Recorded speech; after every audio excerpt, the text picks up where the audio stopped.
As you said, Sadhguru, we are moving from the feudal, the medieval system to a modern system, and we would like both competence and integrity to be together. You asked for a practical solution. That's a reasonable aspiration. You asked for a practical solution, not an ethical answer. Now, we must understand the leadership as a whole in the last 200 years there has been a metamorphosis. A few centuries ago, religious leadership was the most powerful leadership. Even if a king was in place, religious leaders controlled him. After some time, his power went away and the military leadership took over. We suffered the dogmatism of religious leadership and came down to the tyranny of the military leadership. Then we have moved on in the last 150 years on this planet to the confoundedness of the democratic leadership. A simple decision that one man can make, 540 people sit together and they can't make a decision in 10,000 years. What the country needs, everybody knows, but they can't take a decision because to make 540 people agree to one idea is going to take a long time. By the time you take a decision, is irrelevant most of the time. So I'm not talking about pessimism, I'm saying this confoundedness is there across the planet and nations and planet is suffering for this. Whether it's ecological loss or many things, human rights and things, you can't take any decision because various interest groups and things keep pulling and pushing. Now one thing is happening, that is now leadership is moving into the hands of economic leaders or the business leaders. In the next 15 to 20 years, you will see economic leadership will become far more important than political leadership. We are heading there, clearly. Even now, it is already very much there. In many countries, it's the businesses which decide what the politicians should do. We have done a different kind of job. We have an economist as a prime minister. The fact is, he's not a politician because he can never get elected. He's never been elected. So we are not following democracy because democracy happens by election. Right now we are running the nation by selection.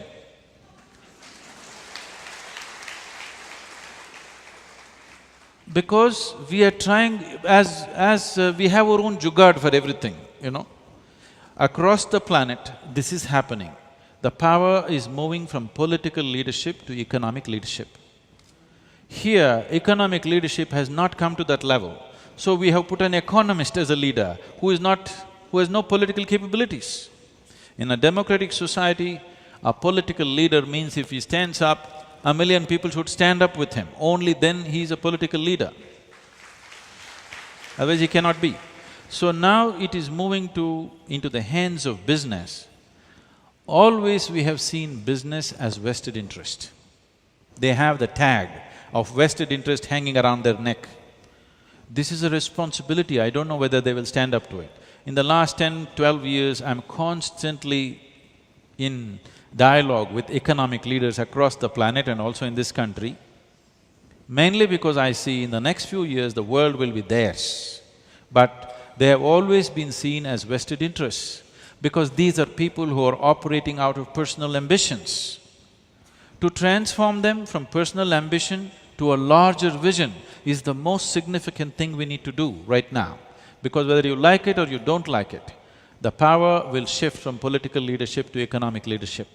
If you don't shift it consciously, it will move from economic leadership to criminalization, because a criminal is a businessman. Personal ambition is what is driving him. But he doesn't go by the law, that's all the difference is. And now you see, many business people are also not going by the law because law is ambiguous and law is enforced ad hoc. It's enforced on me, not enforced on you. Now I think, why should I go by the law? I will also find some other way to do it. This culture is setting in. So if we do not shift this consciously, unconscious haphazard shifting will happen, naturally criminals will become leaders. You should not be surprised. People who have proper criminal records, if they become Prime Minister of this country in the next 20 years, you should not be surprised if we do not do anything about it now. That's the challenge, Sadhguru. What do we do? That's the precise question I'm asking. Because what do we do? I entirely agree with you, because If power goes to businessmen, that's not going to be the best answer either. As you said, they're going to be vested interest there, while they have to be partners they in the have whole. been vested interests. About 10, 11 years ago, in the World Economic Forum, I coined this word called inclusive economics. Since then, this word has been bouncing around in many places, even the prime ministers of the nations are talking inclusive economics.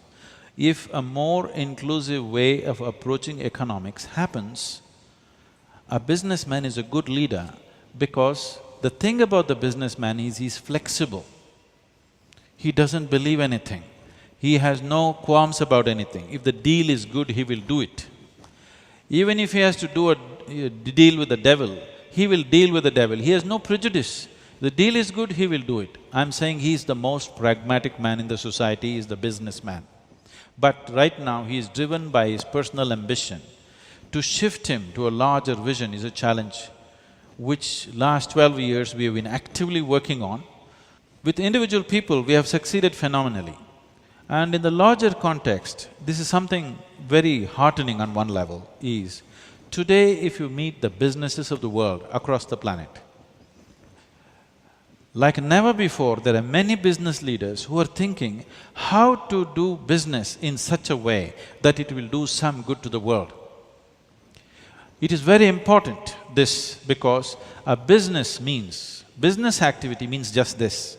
If I make some transaction, it is beneficial to both of us. Only if it is beneficial to both of us, this activity will be sustained. If it's only beneficial for me, it will not go on. Only beneficial for you, it'll not go on. Whether it's marriage or marketplace, this is true, isn't it? If it's only beneficial for one person, it is not going to last. Only if the transaction is beneficial for both, it will last. So in that context, the world moving towards business leadership is a good thing, but the business leadership has to mature and evolve, which needs to be worked at. And of all the types of leadership that I have mentioned, religious, military, democratic and business leaders, I have found personally, business leaders are the easiest ones to work with because they are willing to listen to something if it makes sense to them. Religious leaders will not listen to anything because they already got instructions from elsewhere. But Sadhguru, we need to do something fast because the kind of crisis we're getting into in this country, it's getting deeper. If you see the political parties, with all their imperfections, they held the country together so far, but now even they are breaking apart. They are simply breaking down. For a party to survive, you require ideas and idealism and agenda. You require committed leadership which is trusted, and you require the promise of power. Increasingly, in most of the major political parties of India, all these three are disappearing. Long ago, idealism and agenda have gone. Leadership, for whatever reasons, the respect is increasingly diminished. And as the slightest threat appears to their political survival, suddenly parties are catapulting, they're collapsing. So unless some quick decisions are made by the political people of the country, by the media, by the spiritual gurus, and by the citizenry at large, I'm afraid we're going to have some very tumultuous time. If you're looking for a solution, you must understand this. Right now, even if it's a political leader, what is it that the people of this nation are expecting him to deliver? An economic answer, isn't it? They're not asking him to teach a philosophy. They're not asking him to give some teaching. They want an economic answer, yes or no? They want an economic answer. Okay, how can I do my business? Where can I get a job? What can I do? This is the question they're asking. So when this is the question they're asking, the leadership should have the necessary business, capabilities. The leadership in India has no clue what's business, you understand? They are still think they are law enforcers. Yes, they are on one level. Yes, they are policymakers on another level, but they have no clue how to do business. It's very, very important that we strengthen the business leadership and put proper laws At least first thing, if we cannot, rehaul or overhaul all the laws in the country, at least the economic rules. What are the ways you can do business, what are the ways you cannot do business in this country? These laws must be drawn up immediately, immediately. Every day you postpone, the well-being of the country is being postponed by years and decades. So, if you make this and encourage people, because in 1996 in India, only 3% of the population was employed, 97% was self-employed. So, we are essentially entrepreneurs. 97% of the population survive without jobs. We are great entrepreneurs, but we are only selling chikkadkai, half a kilogram of chikkadkai. This is our enterprise.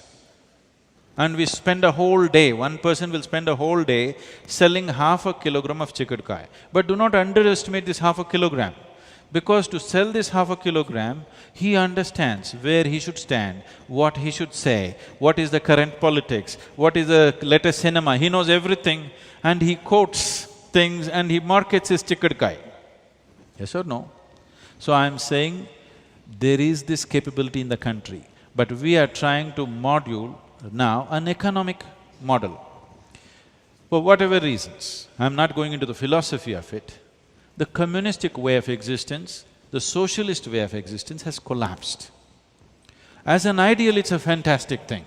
That everybody lives by his need, not by his greed, is a fantastic idea. But it did not work. So now we have chosen a market economy. Once you have market economy, you must understand that greed is good. If people don't have hunger, ambition, market economy will collapse. Our problem right now in this country is, we say this is a market economy. If somebody does well, we'll say, see, he's so greedy. This is not going to work. Somebody wants to gold paint himself and walk on the street. For me personally, it may be vulgar, but he likes to gold paint himself and walk on the street, that's his problem. But that is allowed in a market economy. Do you understand? We try to control these morals, now you kill the ambition. If you kill the ambition, you kill the market.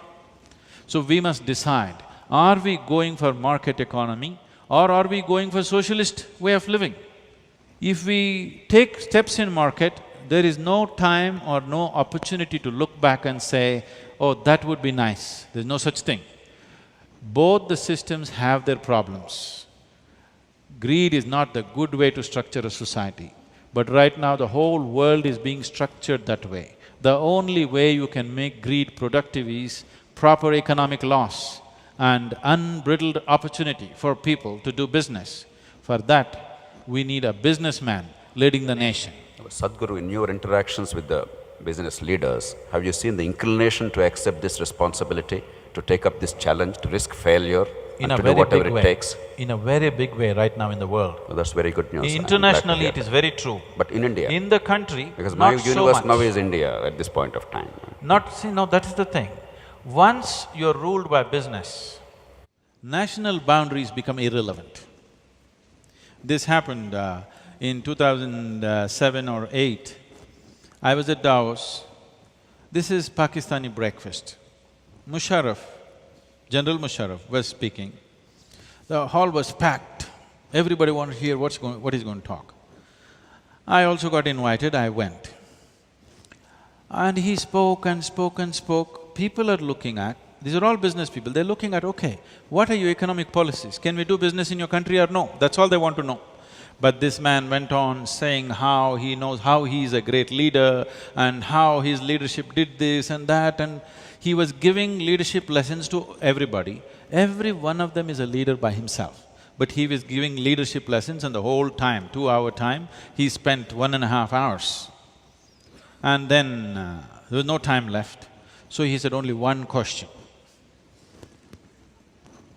This was supposed to be an interactive session, but he did all the talking. Then I raised my hand, because I had already met him previously. He said, okay, you. So I stood up and asked him, see, right now India and Pakistan, both of them we are actually not developed countries. We like to call ourselves developing because we're developing for too long. Forever if you're developing, you're not a developing country, okay? If you're developing somewhere, you must become developed.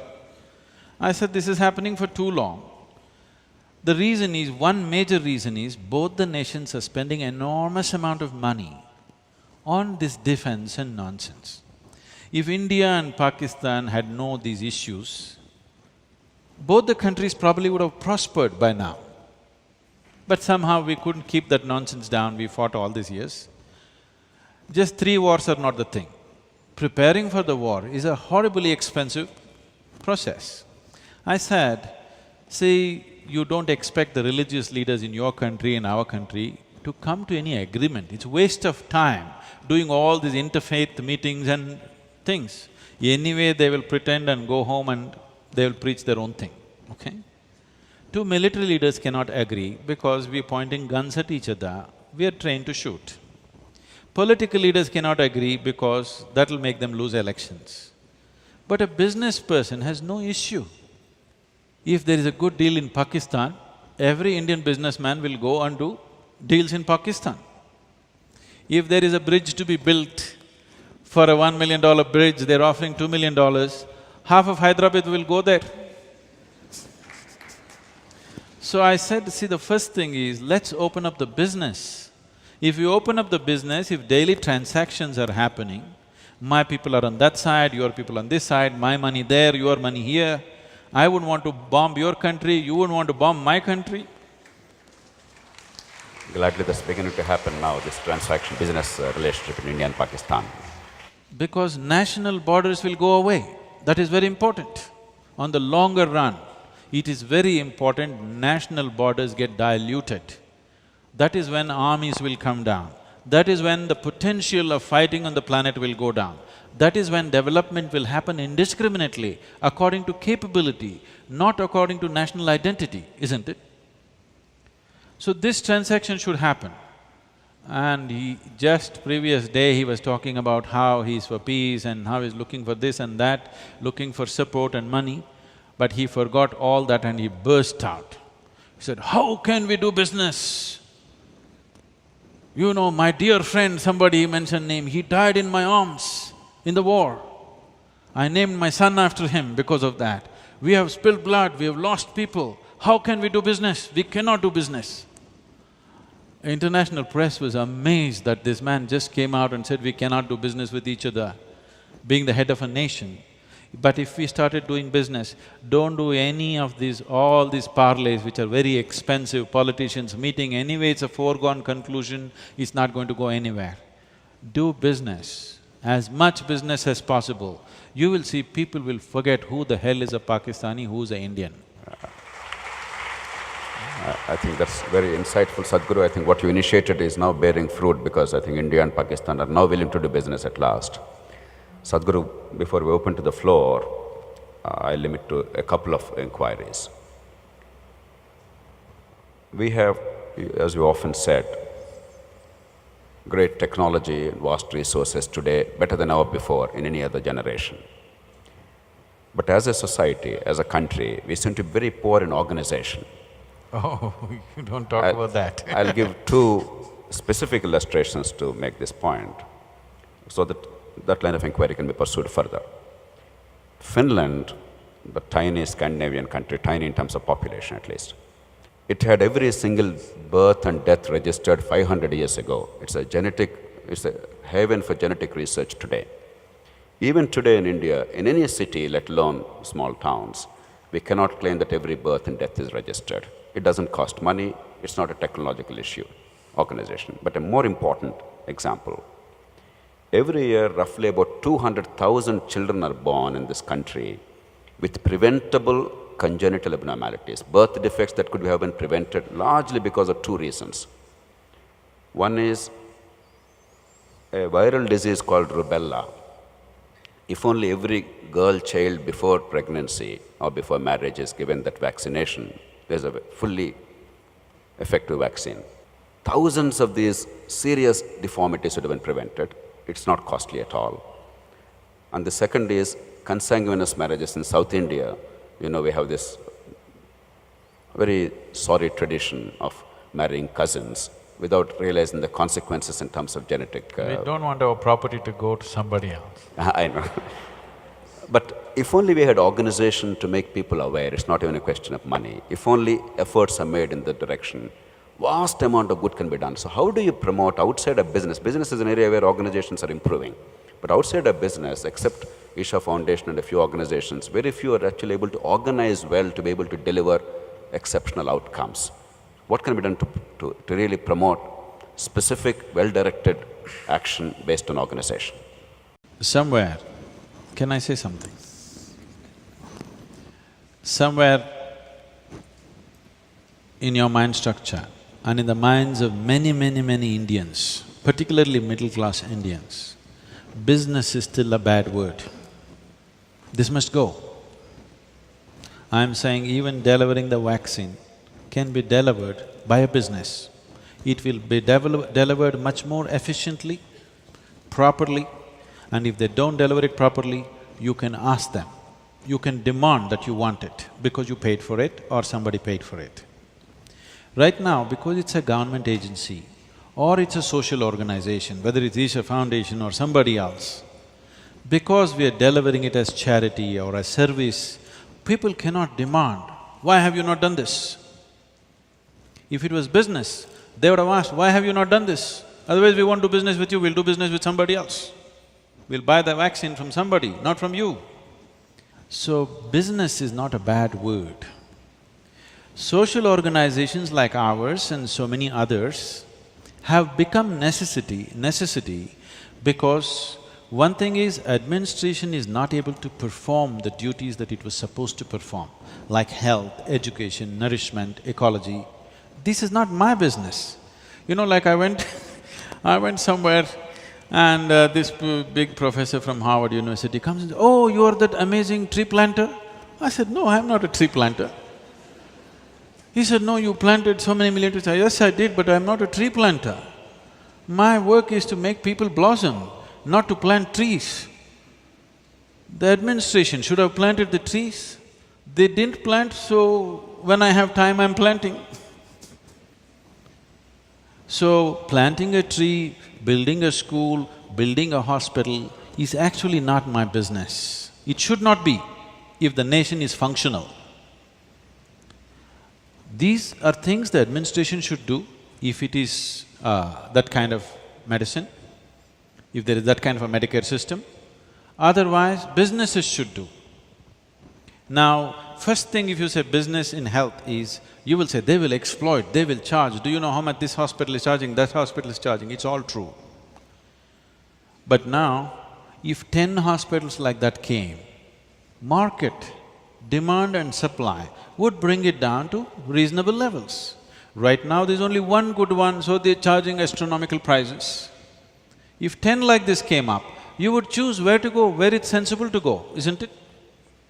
And proper laws to see that they don't misuse and exploit this capability. So business is not a bad word. Social organizations can fill in the gap for some time.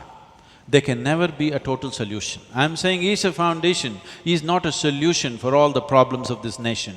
If 1,000 organizations like this come up, we function very efficiently with absolute dedication, but still I'm saying this is not a solution. This is only a patchwork, this is only a band-aid for a cancer. The problem is so huge. We do little things and people think you're doing great things. I just tell them, what is a great thing? The problem is so big and you do little thing and it's a great thing. Why? Because nothing has been done. Because nothing has been done, the little thing is a great thing, isn't it? However dedicated we are, however capable we are, social organizations are not the ultimate solution for nation's problems.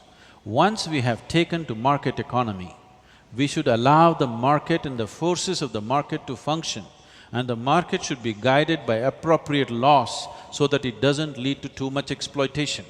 That is the only way, because we have chosen market economy. We cannot go back to to socialistic ways of functioning on one level, market economy on the other level. It'll lead to confusion.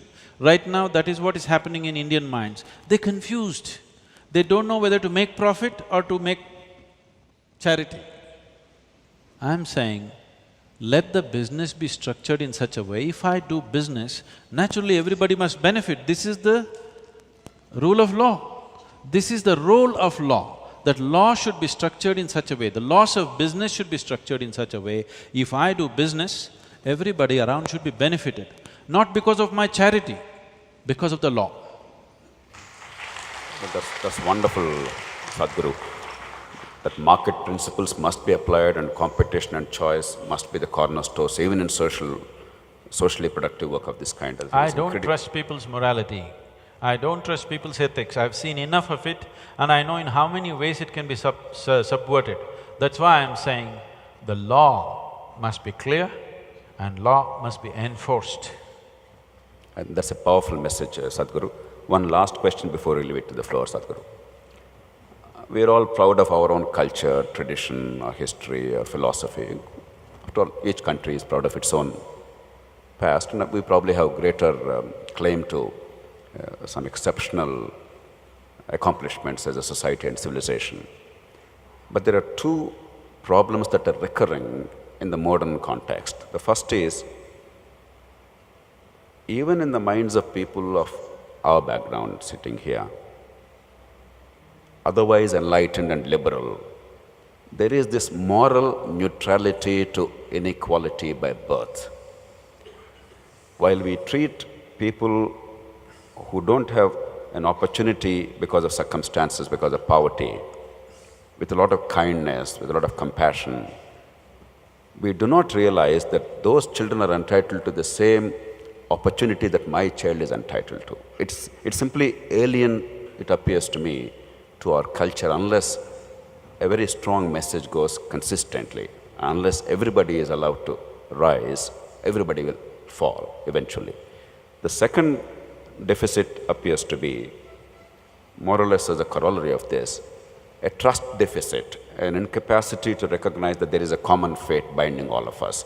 Politicians blaming bureaucrats, bureaucrats blaming judges, judges and politicians and bureaucrats together blaming media, all of them blaming somebody else. This is a blame throwing and treating the other fellow as a nuisance and not being able to look at the bigger whole and our own role in making the bigger things happen seems to be a very special Indian problem.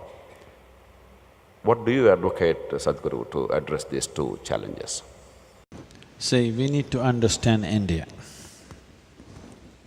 The problem is, we are trying to look at India through a Western education window. Right now, all the educated Indians, somewhere there is one window of Western education, rest of it is total chaos. And we like chaos. We are a colorful mess. As long as you're not trying to work with somebody, Indians are fine. Because everybody is a genius by himself. But you can't organize a genius and get results. By themselves they're good. You try to put them together, there's a big problem. So what India is why it is like this is, I already mentioned this in passing. One thing is, India does not have beliefs and India has never had moral code.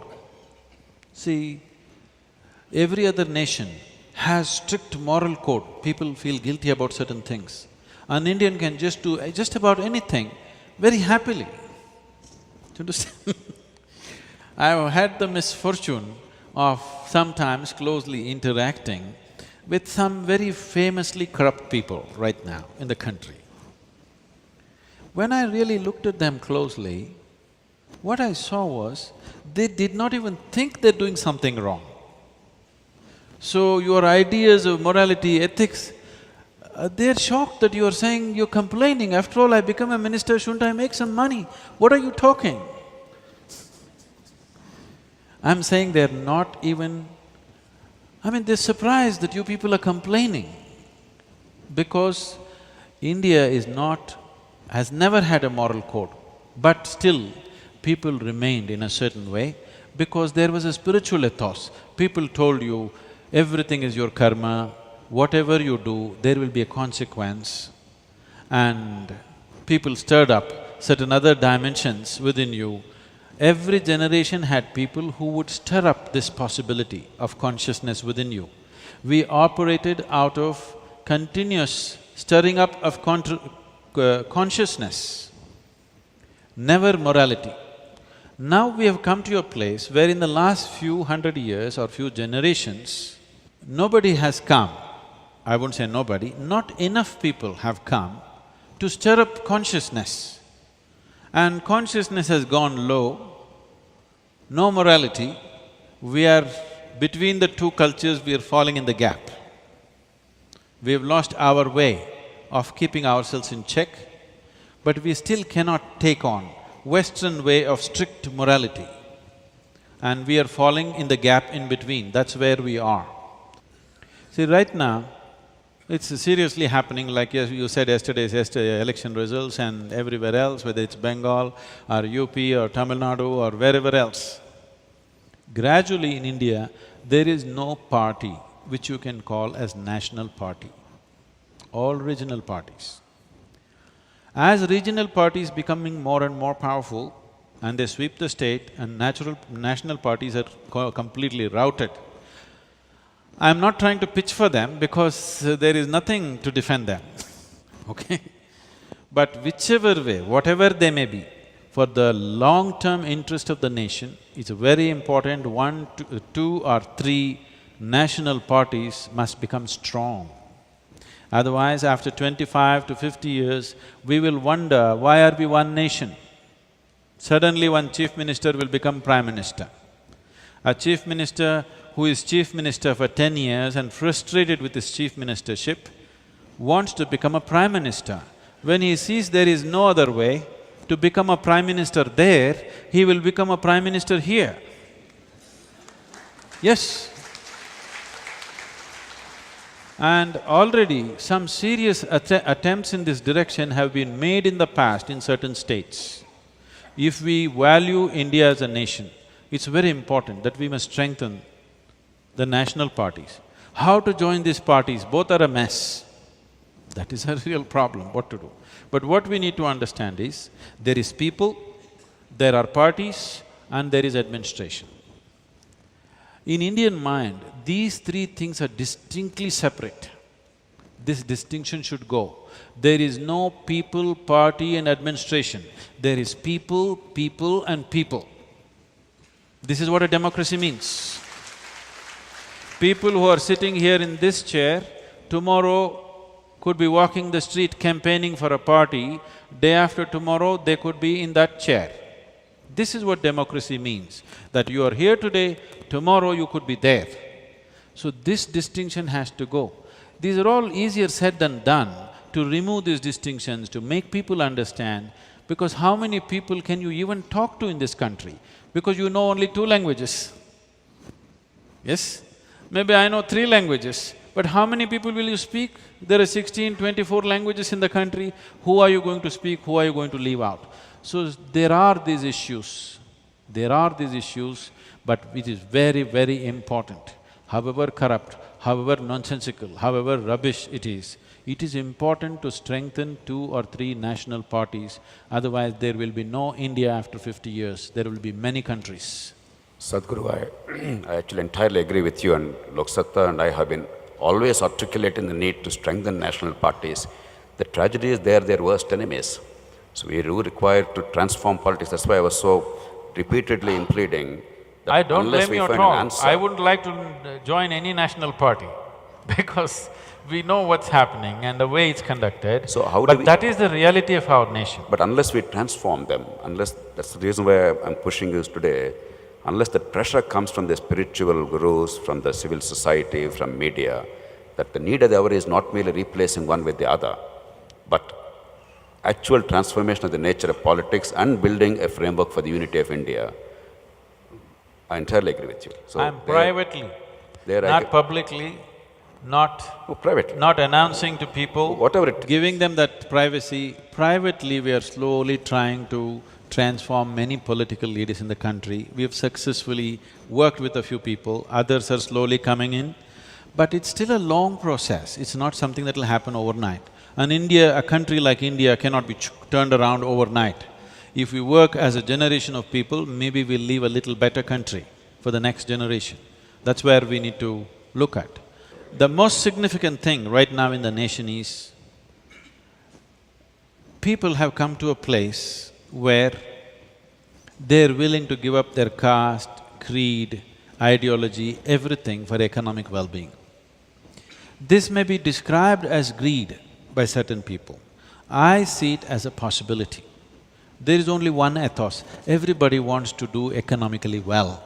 This is an opportunity to transform the nation. When they're economically down, you ask them to leave their religion and come beyond that. You ask them to leave their caste and creed and come beyond that, they will not come, because that net is a security. Belonging to a certain caste, belonging to a certain religion, belonging to a certain community has been their security for centuries, for thousands of years. Suddenly you ask them to come out, they won't come. Only if you throw up a big opportunity and a dream out there, people will crawl out of those nets, risking their life. So economic opportunity is the most important thing right now. Personally, it leaves distaste in my mouth to go on talking and pitching for economic possibilities, because that's not going to transform human life. But right now, if nation has to crawl out of the pit, social, economic and political pit it is in, right now I see the only solution is economic development should happen. It'll come at various costs will be there will be a price to pay for that. But we must pay the price, otherwise we'll stagnate where we are. Sadhguru, that practical wisdom actually is music to my ears. Unless we have such unrelenting focus on economic growth and rapid economic growth, I entirely agree, both political and social problems will only be exacerbated. I think we should give an opportunity to the floor to raise, I'm sure, far more interesting questions. How do we find this balance, the balance between this base need and this high need of spirituality? Because I think that we are in the middle, and what we want is an ease in life in this democracy, so that we can all become seekers and concentrate on seeking as opposed to concentrating on surviving. That's my question. The question is for him, right? No, it's for you, Sadhguru. The balance is about you. We're all imbalanced people. Now, I will simplify this. How do I bring a balance between… Right now I am hungry, I am. Right now I am hungry, how to fill this and how to attain to the highest goal, whatever that is, mukti or liberation, or how to fill my belly and how to meditate. How to make these two things happen? You are addressing it as if they're two separate things. Do not address it as two separate things. You are a human being. You are a human being who's come with both the needs. But when you're hungry, if I ask you to meditate, you are not going to meditate. Will you? And I will not ask you to meditate, because I think when a man is hungry, asking him to meditate is vulgar. It's an obscenity.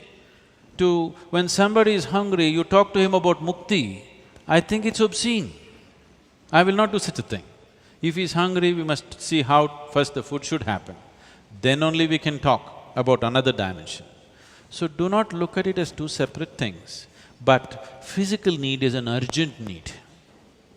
Meditation, you could postpone it to tomorrow. Dinner you must have today, isn't it? So economics is the need right now, because half the population has still not eaten properly yet. You can talk meditation only to those who have eaten well, not to those who have not eaten well. We don't do such things. That is why Isha has a spiritual aspect and a social aspect. I don't like to do the social thing. If the administration has taken care of all the social needs, I would like to do just the spiritual part. But if I do just the spiritual part, I will leave out half the population. So I am doing the social thing with them. So do not separate it. If your stomach becomes full, immediately the other need will naturally come up within you. I don't have to tell you, you meditate. You will start looking What do I need to fulfill my life? Because this is the nature of a human being. If you came here as some other creature, stomach full, life settled. Once you come as a human being, stomach empty, only one problem. Stomach full, 100 problems. So, once your stomach becomes full, you will seek other things. You don't have to be told. You will seek anyway. Then other things will come anyway. That's why we are talking so much about economics right now. I think there is a hint from Sadhguru that we should wind up because he's hungry. Who is next? No. Who is next? Yes, this young man. In politics, you said you require a business outlook leaders. That perhaps it means like instead of people who share 100 rupees, you want people to make 100 to 1,000 rupees and share 500 rupees. That's what… No, I'm not talking about sharing. See, he said, politicians have spent some 500 crores something. I said, no, they have invested. So, but the problem is, it is a business, but it's an illegal business. There is no law monitoring it rigidly enough to make it a legal business. Now in the United States of America, right now, Barack Obama and Mitt Romney are going around the country raising millions of dollars for their election. But it's a legal business. If he takes $1 more illegally, he'll go to prison. We just have to do that, isn't it? Right, Guru. Coming to my question, it's like there's been this bipolar elections. I went to the campaign because, motivated… You must arrive at the question quickly. Yeah, because… Not because I am hungry, because so many hands are going up. There has to be a background formed for the question because otherwise it's difficult to understand. No, we are capable of understanding the context. The question, if I have to put in a nutshell, then how an intellectual and a person with a business outlook can stand for elections and win? This culture of economics has still not come. We are in still a culture of charity. We have to bring a culture of economics because you've chosen a market economy. See, this is not a simple decision to make. For the builders of this nation, they chose a socialistic economy because it was more endearing to think in terms of let's share, let's do things better. It's not about you versus me, let us do this, but it did not work. As an idea, it's a great idea, but it's an idea that's failed because humanity is not ready for such a big idea. Right now, we have come to a much grosser idea, okay? Market economy is a gross idea, very crass way of existence, but it's working better than the very refined idea. I'm interested in making it work because ideals on an empty stomach means nothing.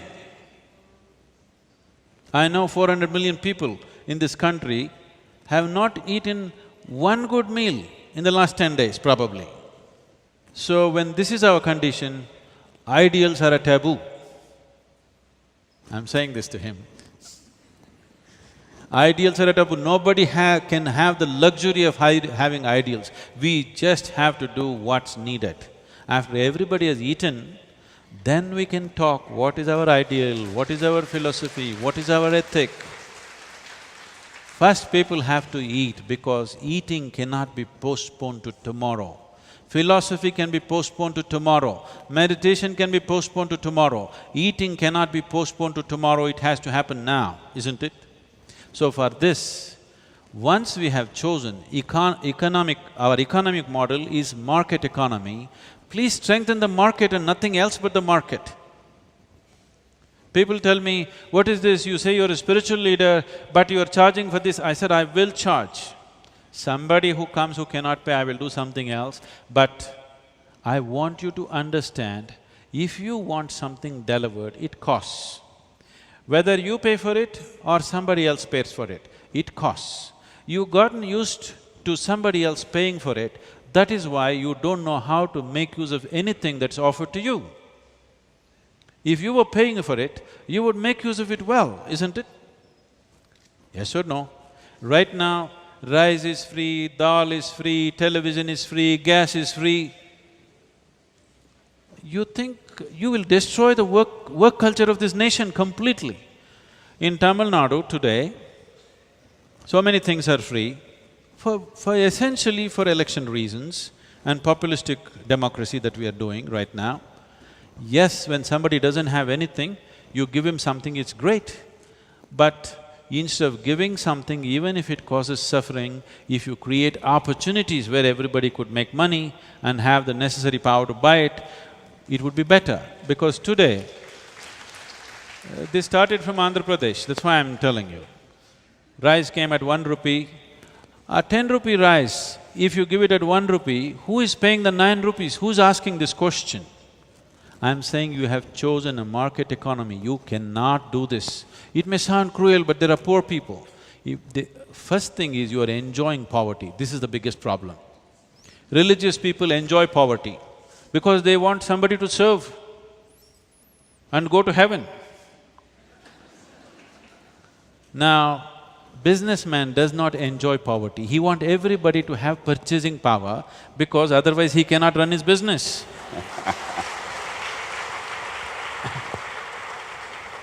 I think three powerful messages are coming from you, Swamiji, today. The first order of priority is rule of law, enforcement of rules and laws and public order. The second order of priority is unity of India. Third is economic growth at any cost.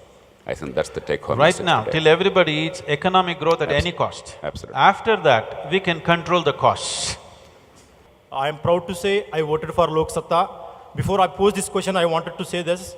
I don't know there is any other party in the country like this, so I am very happy for that. My question is, like this, like me, there are a lot of people in this state. First, I am trying to talk about my state, in this state.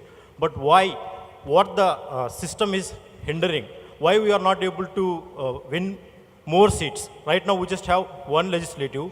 So why can't we have JP as the chief minister or anybody like JP being chief minister? So what is stopping us? So what's Sadhguru's message to the people here? Because everybody is here, they wanted to do something for the society. But I am sure, like me, I am not doing anything. I just think about it. I do nothing. So like me, I guess there are 50% of the people here. So what the message we should get and how we get that education and what we have to do. We are ready to do anything. I am happy the way India is progressing, the media, the RTI, everything is very good. So the question is, the simple finishing thing, we have to get that. So what is the message from you so that we all go to streets and do something for the country? Thank you. Sadhguru, before you intervene… No, it's you who has to answer. No, he wanted an answer from you. Answers are from you, questions are from us. This is an often asked question. It's not about this party or that. That ethical politics is not sustainable in India. That what we all desire or we claim to desire is not winnable in India is a proven proposition. I can now say with some degree of confidence across the country. The challenge is how to reverse that. That's the anguish of that young man. Sadhguru, you already mentioned the answer, you gave the answer earlier. We all forget the initial conditions of our democracy because we take the normative democratic institutions and the constitution, we think it should operate the way it operates in other countries after a certain degree of maturity. We have not created the initial conditions, and Sadhguru is repeatedly emphasizing that. Even today, the voters have no notion that they are electing a representative. They think they're electing a monarch, and once elected, he somehow will deliver. We don't care how. No rules, no laws, no procedure, get it done somehow or other. And that's not merely the failing of the poor people. It is the failing of our class, Sadhguru. It is the failing of the middle classes, it's the failing of the educated. That's the general perception. The second is, Sadhguru, we created an impossible situation where nothing happens without somebody's intervention. And there is perpetual dissatisfaction because even if the elected person wants to deliver, he cannot fulfill the expectations. And therefore, money has become the currency of vote getting. And now in the competition to get the votes, in our kind of electoral system, where one vote more means you win, one vote less means you lose. Look at Tamil Nadu, DMK, ADMK, how they alternate so dramatically. There is a desperation and a competitive pressure to buy the votes. And that's why today you see in some constituencies, a candidate spending 20 to 30 crores in an assembly election. And that's the reason why I have been arguing for… You're not getting it. Investing. Okay. Yes, Sadhguru, you're right. Investing as a business proposition. He is not throwing it away, he is investing. Absolutely, absolutely. A straightforward business proposition. in anticipation of multiple returns. There's no question about it. There are two things, and that's the reason why I was urging Sadhguru to take up this issue. One is we have to bring what is the definition of the community is a challenge, but whatever it means, localize power so that citizens are empowered and they understand the limitations of power. Today, because they have no power, they have no responsibility either. Localize power and make them masters of their own resources, but hold a danda so that things don't go beyond a point. And the second is a bigger thing at the national level. Unless we push the political parties, the big national parties, Sadhguru, in the large states of India, UP, Bihar, Bengal, now Andhra Pradesh, Maharashtra, Tamil Nadu, the 6 largest states of India, the 2 grand national parties of this country are more or less decimated. Andhra Pradesh, now it's pretty close to that. The other party was never there. In Maharashtra, both are playing second fiddle. Elsewhere, they are not a factor, which is a unique feature. We are thinking it's normal, it's absolutely unnatural. These parties, once they fall below a certain threshold, they're disappearing in state after state. With the recent fragmentation, this will only get worse. Now is the time for us to make them realize that there's a different way of electing our representatives, where this kind of money pressure is not there. One possibility is, with certain checks and balances, proportionality-based system. Another, at least at the state level, is directly electing the leader. There are models, but we have to now build a consensus and make them realize. Meanwhile, no matter how many hardships we have, once the goal is clear, we have to keep on fighting. I don't see a short-term alternative unless the Sadhguru and many others, they use all their formidable spiritual and temporal influence and authority to move the country in the direction that we all desire. Sadhguru. In that effort, last 4 years I've been striving to put all the spiritual leaders on one platform. This is called the Confederation. It's even tougher than NGO leaders, I thought, getting them together. Confederation of indigenous spiritual movements. We're calling it as Guru Sangamam, putting all the gurus together. I don't want to talk to you about my experience, okay? But we have managed for the first time this year, in the month of April, 123 gurus, prominent ones, we all met.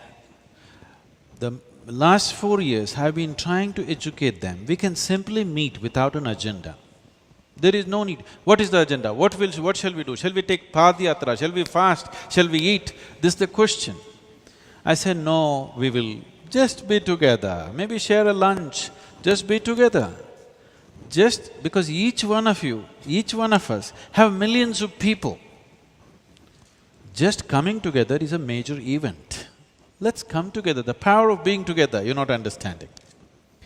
So we are doing that, but that is still a long way to become a force by itself, as a guiding force, because each one of them will tend to take or jump to some party or the other. I'm trying to keep them away from any party. Let it just be a few things that needs to happen in the nation rather than pitching this party or that party, because once again the same thing will happen. But for you, a man of your integrity, you must jump into a party which you think is of a lesser evil. But evil. Whichever is a lesser evil, you must jump into that, because this young man, he feels proud, I have voted for Lok Satta. But his pride is just empty pride, which will go waste, which will not build a nation. Your integrity, your ethic, your moral, your intentions, your intellect, wanting to do something, all this will go waste unless you have the legs and the hands to do it. It should not go waste. It should not go waste, because I want you to understand this. In Indian minds, especially in the Indian mind and very much in the American mind, people have put these capsules, okay, this is BJP, this is Congress, this is political, this is non-political, this is administration. There is no such thing in a democracy. Democracy is a continuous metamorphosis. The man who is a nobody, tomorrow morning he can be sitting in the parliament. This is the possibility and this is the beauty of democracy, You will destroy the beauty of that by getting identified with something or the other. And you will destroy the power of that by getting identified. So, if you have integrity, if you have capability, if you have competence which can make a difference for the people of this country, it's most important you get into a place where you will be most effective. Not just enjoy this satisfaction, I voted for integrity. No, you voted for integrity but against India.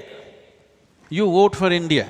You don't vote for integrity, you don't vote for world values, you don't vote for morality, you vote for India. What's good for this country, that is what you vote for. Sadhguru, I agree with the broader point that all of us are political. Politics is not a dirty thing, and I'm glad that you're making that point as a spiritual leader. Unless we recognize that we're all in politics, you like it or not, in some form or the other, doesn't mean that you contest, doesn't mean that you're a member of a political party, doesn't mean that you aspire for power, but you actually aspire change. You must aspire for power. Because if you don't aspire for power, I understand that you have no intention of doing anything for this country. Oh, that I agree. That's even more music to my ears. But I'm now trying to push No, them because… up No, to a point. why I'm speaking like this is… In Indian minds, particularly middle-class minds, people who can read newspapers and watch televisions, in these people's minds, business is a bad word, power is a bad word. No, these are not bad words. These have gotten into bad hands, that is the problem. These are good things. That's a terrific message, Sadhguru. Who has the microphone? My problem is, I have a longing to do something, but all my energy and my time is expended to satisfy my definition of my personal and my family well-being. How do I break my vicious cycle and have seeking a solution? Thank you. Sadhguru, you are the best This person is to a answer. satsang question, this is not a… As Jayaprakash already said, your well-being is not independent of the social well-being. Your well-being is not independent of the national well-being. Your well-being is not independent of the global well-being. If you understand this, you will operate more sensibly. I'm delighted, Sadhguru. If I may just add, we should do something beyond what appears to be immediately necessary for ourselves, not because we are very charitable or moral, but because the mosquito in the neighborhood, which has bitten an urchin there, will enter your home no matter how wealthy you are, no matter No, how they've meshed up successful their you are. house, they've completely meshed their house. But you still have to open the door, you can't imprison yourself forever. And it'll bite you and transmit the dengue virus to your child, because mosquitoes are truly socialist. Sadhguru is talking about how terrible damage socialism has done to us, but mosquitoes are truly socialist. They do not respect rank or tradition or power. We need it for ourselves, not because of a higher goal. I think that's the best message. I can tell you a way where mosquitoes will not be interested in you. Really. If you take off salt from your diet completely, mosquitoes will not be interested in biting you. Many may believe that there's a worse life than having mosquitoes bite you. Sadhguru. No. Yes, who has the microphone? Why don't you sit with the financial minister or prime minister and ask for some amount of money to locate the right education schools like Isha or whatever it may be, to educate the right people, the education to the people. Why don't you sit with the prime minister to locate the right schools all over the India? So because you're saying this is really need, the economy or political, whatever it may be. If you are right, if your experience is right, why don't you do that? This is my question. You're asking Sadhguru? Yes, Sadhguru. So for your information, if you do not already know, there is nothing much the Prime Minister can do right now. Whoever can do, And Sadhguru. anyway, whoever can do, why don't we talk to them? As a part of this, almost 15 years ago, I went, because our work was in rural India, I went to meet the rural development minister in the center. He was a very wonderful man. I found a lot of politicians on a personal level, they're wonderful people, but they've become victims of their own making and situation also. So he was very wonderful, he took me into the… we met him in the parliament building, he took me into this rural development ministry office. Then he told me, so enthusiastically, he told me all the schemes that they have. I sat there for 3 days looking at all the schemes that were relevant to make a difference in rural India. These are extremely well thought out schemes. Whoever made these things thought through everything, made fantastic plans. You must have access to this as an IAS officer at one time. I was surprised that somebody has been doing phenomenal work. They've done great work. And then after looking at all this, again I went and sat with the minister, this is fantastic, when is this going to happen? He said, last year we had 14,000 crores left unused because nobody is coming forward to do this. Fantastic schemes, there is a budget. You can't ask for anything more. We know what's the solution, we have worked out the solution in entire detail and there is budget, but nobody is there to do it. This is the country you're living in. Even if the Prime Minister has the intention, he cannot do much right now because there is a whole system. So instead of going on trying to revive a system which is cancer-ridden, to deliver goods to the people. I was on dais with some local ministers in Tamil Nadu, and somebody gave me information. I said, out of every rupee that is spent in the government schemes, only 12 paisa reaches the project. On the way, this much goes away. The minister who's sitting next to me said, Sadhguru, no, not 12 paisa, it's only 4 paisa. I said, well, you must be in the know. And I corrected myself, no, not 12 paisa, only 4 paisa out of a rupee is reaching the project. 96 paisa gets lost somewhere on the way. If 4 paisa got lost, we can say, okay, let's go on, let's revive the system and make it happen. If only 4 paisa is being delivered, that is not even a system, isn't it? Even if you throw it in the air, 4 paisa will fall in your pocket. You don't need a system for this. If only 4% is reaching it, you cannot call it a system. That is why I'm going on talking business is because businesses can deliver. When we say business, we are talking about a completely new system. And right now, the whole country and the world is fired up to be economically successful. This is the right time to change the things. As many things as possible, as many services as possible, including giving birth certificate, give it to private agencies, okay? Put stringent laws. If they subvert, something else will happen. You will see, they will come looking where a baby is born and give birth certificate. Yes or no? They will come looking and give it. If there are 10 agencies in this town, there will be a competition, they will be looking, when will you have birth in your house? The moment you're pregnant, they will already book you up. Yes or no?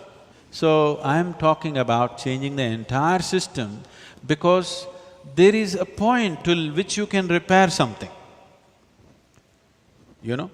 You bought your Maruti car in 2000, it's 12 years, you've used it extensively, but still you can repair. You bought your Ambassador car in 1950, it is better either you buy a bicycle or walk, or if you can afford, buy a new car. You can't go on fixing it because fixing it becomes more expensive than putting up a new system. This system that we're talking about, the economic module which we have already chosen, market economy, doesn't cost to establish the system. There is no cost to the establishment. You just have to make the laws and leave it to the people. Right from there, from that village itself, answers will come. Right now, everybody is looking to Delhi for answers, schemes and schemes. They got all the answers which can't be delivered. Sadhguru, I think we'll take the last two questions so that… We understood that there should be an economist or a businessman should be a leader, right? That is what we are trying to understand here. Now, my question is… No, I'm not only talking about a businessman becoming a leader. I'm talking about business moving into the leadership. There's a difference between the two. For example, you said, Guruji, you said that any businessman, he won't have prejudice or he might not have any morals or… I don't know. What I think is, any businessman will definitely have his own ethics and morals, he would be running his own business. No. I'm telling, I do not trust anybody's ethics and morals. Nation doesn't have the patience to check your ethics and morals. We need laws which are enforceable, 100% enforceable. This is the problem, this is a serious Indian problem, what you're saying. This is the problem. We go on talking about morality, we go on talking about charity, sharing. Leave this, it's not worked. That is socialism, it's not worked. Isn't it? It worked only when there was strong bonding in communities. Among their own castes, among their own creeds, they supported each other, they shared and they did things. That bonding is gone. Now that system will not work. Sadhguru, his question is, for everybody's hearing, can 19th century politics and 21st century economy coexist unless one of them being compromised? It is very wrong to think we are doing 19th century politics. We are doing 20th century politics. You are just having a taste of 21st century politics and it's leaving a distaste in our mouths. So this is 21st century politics. Never before anybody had ever imagined for an assembly seat, somebody is going to spend 25 crores or 50 crores is an unimaginable thing even 10 years ago. So it is purely 21st century politics, not 19th century politics. The question is, what are your views on Anna Hazare? Sadhguru, he asked you, I'll certainly give my views if they ask me, but Sadhguru, you must respond. My interest is not Anna Hazare, my interest is nation. I am not interested in Anna Hazare, I am not interested in Indira Gandhi, I am not interested in Narendra Modi, I am interested in this country. Country means people. So, I went to Hazare's meeting when he was fasting and I also spoke there and supported them in so many ways. I never see Anna Hazare as a solution. I don't. But it is very significant that somebody is playing that role of bringing that awareness, firing up the whole nation towards a cause. There is no question of the significance of his role, but at the same time we should not overplay this role. Because this Jan Lokpal, whatever we're talking about, you can pick 100 holes in it. You know, you want corruption to go, you want people's awareness to come to it, that's perfect, no question. But now, if you bring a law which supersedes every other law, you will have big problems. And how will you populate these positions which will enforce these laws?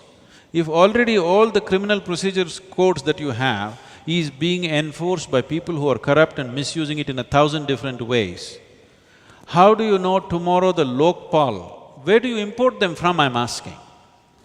Once again, everybody will try to get into Lokpal now. Everybody is trying to get into the parliament, everybody is trying to get into the, whatever the system. Now once you see this is the power, if he's saying in Andhra Pradesh 42 elected representatives, is it? Or people who stood for election, who are criminals, or they got elected? Most of them were elected or… Okay. So 42 people in one assembly are people with established crime behind them. Tomorrow, after 10 years, they will all understand Lokpal is the place to be, parliament is not the place to be, and they will all enter that. And with such sweeping powers, it'll become a very dangerous force. But I don't believe what he is doing is right, but it is appropriate. Right now it is needed. Right now we need to shake up people and tell them, if you don't do this, we're going to hang you. Somebody needs to do this. And he is doing that, hats off to him, he's managed to somehow. But it's a limited role. He and people around him must understand, it's a limited role. If you stretch it beyond that, that will become the problem. We have reached a time in our nation where the question is not about who is corrupt. The question is about who is not corrupt, unfortunately. If the question was who is corrupt, it would be easy to fix it. The question is who is not corrupt. One Jayaprakash Narayan is a shining example. It is fortunate that we are sitting with him here, but it's unfortunate, it's very unfortunate that somebody who is not corrupt is so important for us, because millions of them should have been not corrupt. But now we've brought this nation in 65 years. 65 years ago, people were willing to walk on the street and throw their lives for this nation. Today we've brought this to a point where a man who is not corrupt is a celebrity. We have to change this. We have to make Jayaprakash Narayan an ordinary citizen of this nation. Absolutely, Sadhguru. What is the minimum requirement has now become the maximum qualification, unfortunately. You're absolutely right. Sadhguru, I think it's a wonderful blend of spiritualism with pragmatism. It's rare to find a spiritual leader give us such absolutely compelling I'm trying to logic. bring him down, he's trying to praise me. Such compelling arguments and response to real challenges of life. Thank you, Sadhguru, for that reality check. Thank you very much. We are deeply grateful to you for this interaction. Wonderful.